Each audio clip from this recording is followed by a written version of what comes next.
Falar de esporte, cultura e lazer, como eu estava dizendo, a pandemia inviabilizou a realização de eventos culturais, esportivos também, e é justamente para reverter essa contabilidade negativa nesses setores que ações estratégicas começaram a ser definidas pelo governo de Mato Grosso. Foram incluídos 10 milhões de reais no edital Viver Cultura, que vai impulsionar diversos segmentos culturais em todas as regiões aqui do nosso estado. E é para falar sobre este e outros assuntos que está aqui ao vivo no estúdio do Jornal do Meio-Dia, Jefferson Neves, que é o secretário de Cultura, Esporte e Lazer aqui de Mato Grosso. Boa tarde, secretário, seja bem-vindo aqui. Boa tarde, é uma honra estar aqui com vocês, né? A Secretaria de Cultura, o Governo do Estado fica à disposição da nossa população e da audiência do programa a todo momento. Secretário, explica rapidinho para a gente aí como é que é esse projeto aí, Viver Cultura, e quando ele começa a ser colocado em prática. Exato, a gente fez o lançamento, né? Na verdade foram 17 milhões de reais.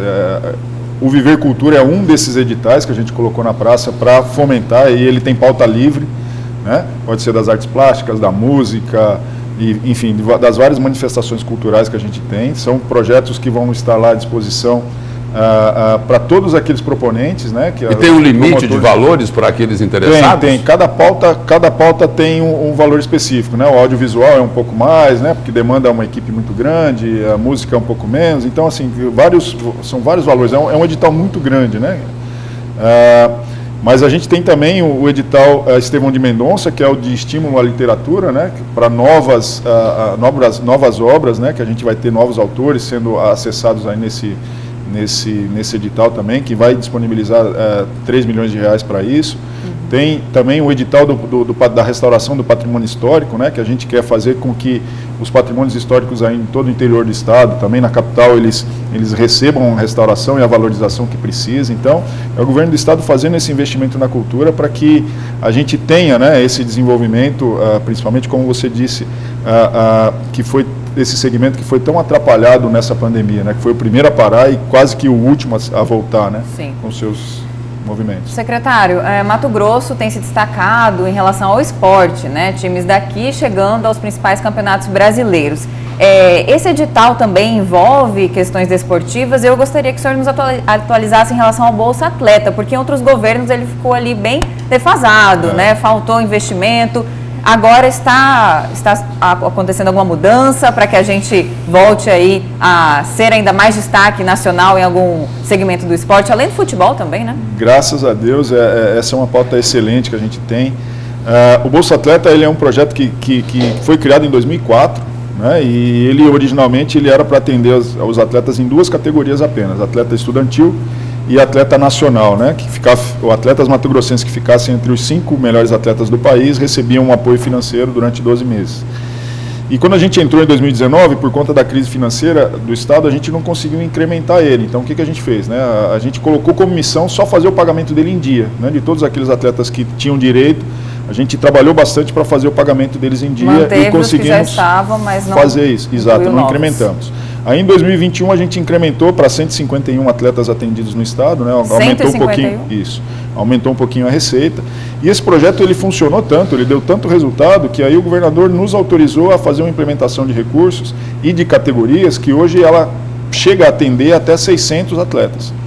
Então a gente saiu. Para os atletas amadores, secretário, qual o volume total de recursos que a secretaria dispõe? Porque isso daí, como a Camila chegou até a antecipar aqui, era algo gravíssimo. Eu me lembro que teve um atleta amador que, para participar de uma competição, não me recordo se era nacional ou internacional, fez como os venezuelanos. Foi lá no semáforo pedir esmola. Isso era a realidade quando a gente entrou, infelizmente, e uma das pautas que a gente levou para o governador na época era exatamente essa: a gente precisa resolver essa situação. E de forma sistemática você resolve essa situação com investimento sistemático, né? Com investimento contínuo e de forma sistêmica também. Então a gente apoia os atletas em várias categorias. Você tem um atleta infantil, que é de 9 a 12 anos, que se ele conseguir um resultado de estar entre os melhores do estado, ele já recebe uma bolsazinha de R$200 por mês durante 12 meses. Né? Então não vai faltar transporte, não vai faltar para comprar um tênis, né? Alguma coisinha nesse auxílio. Aí depois a gente já tem um atleta de base, que a partir de 12 anos de idade a gente apoia com R$400 por mês, durante 12 meses, né? Esses resultados aí.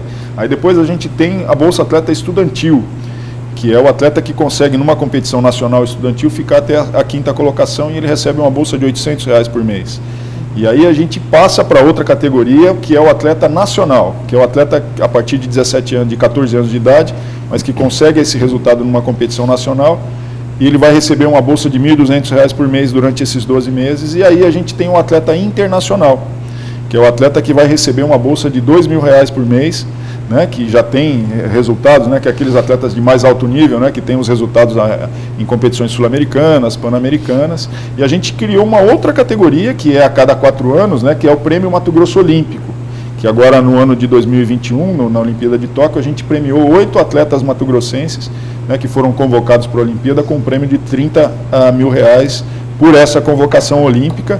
E o atleta matogrossense que ganhasse a medalha olímpica receberia um prêmio de R$100 mil, o que aconteceu com o menino do goalball, né, o Romário, que foi campeão olímpico, né, pela seleção brasileira no goalball, né, que é um esporte para cegos, né, na Paralimpíada de Tóquio. Sim. E recebeu o prêmio de R$100 mil.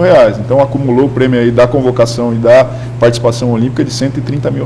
Então é esse apoio sistêmico que a gente está falando, apoiar desde a base, desde o iniciozinho da preparação esportiva, até o atleta chegar. Tem um trabalho específico, secretário, em cima dos esportes olímpicos?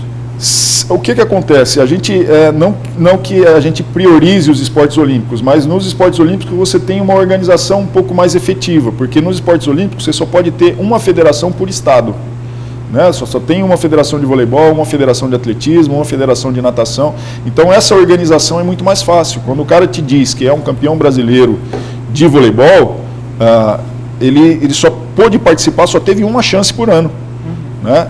Tem alguns outros esportes, que são os esportes não olímpicos, que você tem várias confederações brasileiras, várias federações locais, e você tem um pouco mais de dificuldade de aferir a importância desses resultados, né? Secretário, falar de cultura é muito amplo, né? Há algo específico, algum segmento que a sua pasta deseja aí dar aquela força para que seja revitalizado depois da pandemia que impediu muitas pessoas de trabalharem, né? E de se sustentarem também, né? O setor de eventos foi um dos mais impactados, né? A gente teve os eventos todos cancelados aí durante 2 anos, né? Então as pessoas que trabalham com som, palco, luz, iluminação, os shows de uma maneira geral, esses todos eles foram impactados bastante, né? E isso a gente está fazendo um trabalho de resgate desse pessoal todo, né? Os aniversários de cidade, os eventos culturais acontecendo, mas a gente não está deixando nenhum segmento de lado, né? O audiovisual nosso está produzindo de forma bastante escalável, né? A gente está tendo também muito com relação ao Estevão de Mendonça, que é esse edital da literatura também, a gente está fazendo um trabalho bastante intenso com relação a isso, as artes plásticas. Então o nosso trabalho lá é não deixar ninguém de fora, né? Fazer com que todas as manifestações culturais, todos os produtores culturais, eles tenham voz e financiamento na Secretaria. Para isso que a gente está trabalhando bastante. Secretário, obrigado pela presença e pelas informações aqui no Jornal do Meio Dia. É uma honra e a gente está sempre à disposição. Obrigada.